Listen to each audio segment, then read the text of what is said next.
10,320, 150 point नीचे Nifty बंद होता हुआ। निफ्टी बैंक आपके सामने 800 अंकों के नुकसान के साथ बंद होता हुआ, और इसके पीछे जो पूरी की पूरी जिम्मेदारी है मोटे तौर पे वो अंतर्राष्ट्रीय बाजारों की होगी। जब हमारे बाजार इस वक्त बंद हो रहे हैं तो डाउ फ्यूचर्स करीब 300 अंक नीचे हैं, तकरीबन 0.25% के आसपास की गिरावट यूरोप के मार्केट्स में देखने को मिल रही है, जिसका इंपैक्ट हमने हमारे मार्केट्स पे आते हुए देखा है।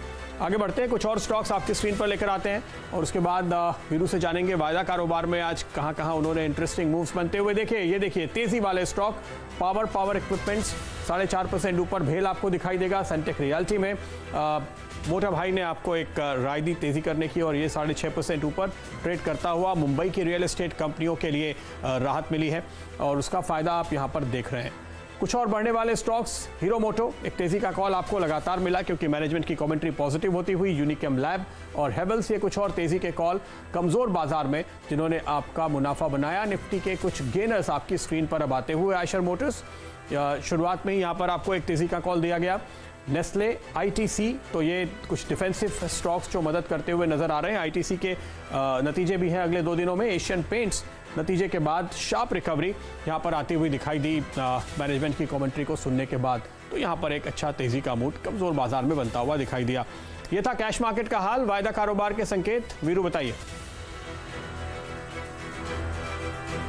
जी हाँ, आइए कुछ जरा गेनर्स को देखते हैं। वो स्टॉक जो कि एक स्ट्रॉन्ग क्लोजिंग के साथ आज बंद हुए हैं, जिसमें नो डाउट बीएचएल सबसे ऊपर है। आज 4-5 स्टॉक्स में काफ़ी स्ट्रॉन्ग रुझान रहा। बीएचएल करीब 9.25% रहा ऊपर। पेज इंडस्ट्रीज करीब 0.7% ऊपर रहा। एशियन पेंट्स करीब 6.25% ऊपर।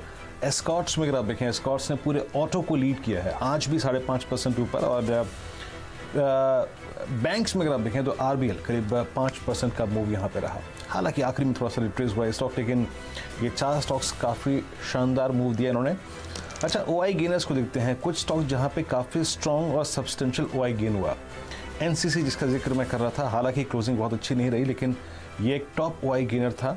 उसके बाद Asian paints post quarterly numbers, यहाँ पे काफ़ी स्ट्रॉन्ग मूव आया, 105 रुपये ऊपर ये स्टॉक रहा। मेटल्स में जिंदल स्टील, ये करीब 153.20 पे फ्यूचर्स में क्लोज हुआ और ये मेटल्स का टॉप ओआई गेनर था। और बंधन बैंक, ये तो खैर आज कमज़ोर रहा।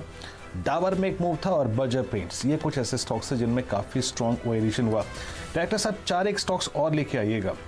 मैं एग्जैक्टली जरा एक ये बात मेंशन करना चाहता हूँ कि वो ऐसे कौन से स्टॉक्स रहे जिनमें सबसे स्ट्रॉन्ग रोल ओवर हैं। याद रखिए, अदानी पोर्ट्स करीब 80% रोल ओवर, यानी एक्सपायरी -1, यानी गुरुवार से एक दिन पहले बुधवार की क्लोजिंग में अदानी पोर्ट्स माफ़ कीजिएगा, लगभग 80% रोल ओवर। ग्रेसिम लगभग 79% रोल ओवर। अदानी एंटरप्राइजेज लगभग 78% रोल ओवर।